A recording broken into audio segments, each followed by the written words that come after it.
I was living with a girl.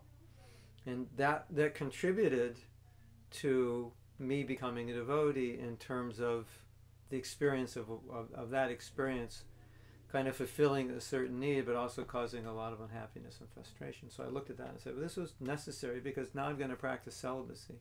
So that was really a springboard to make it a lot easier to be celibate, and having gone through that and realized that that's not really what I'm looking for. I lived near campus, and the temple was near the campus.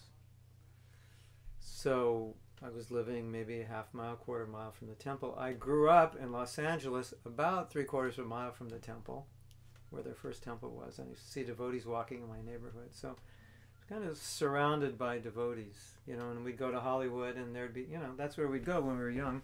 Everyone would go to Sunset Boulevard and drive their car up and down the road. And that's what teenagers did in Los Angeles.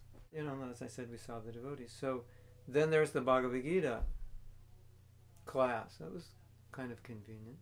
And so I just kind of look at it and I think, okay, well, Krishna kind of laid out the red carpet. And I also had some experiences, another experience. I don't recommend you do this at home, but it was a powerful experience with psychedelic drugs. And I took some psychedelic drug that I'd never taken before, and I was really happy. And the whole time I was thinking, I don't need drugs. I have to do this without drugs. It's just this intuitive feeling that you can get there without drugs. And that was right before, the summer before I went back to school. So then there's the Bhagavad Gita, and you know, it's all kind of coming together. Read this book. You don't need this. I'm telling myself, you don't need this. You can do it without drugs. And I'm like Purgit Maharaj, looking, how do you do it? Well, who knows how to do it? So there it is, Bhagavad Gita. Every 9 hours just there, the class. I live, you know, right by the temple. I can get credit for it.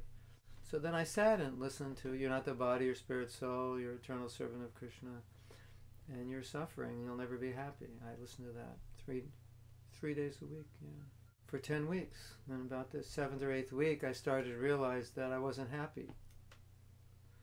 It just seemed like I was.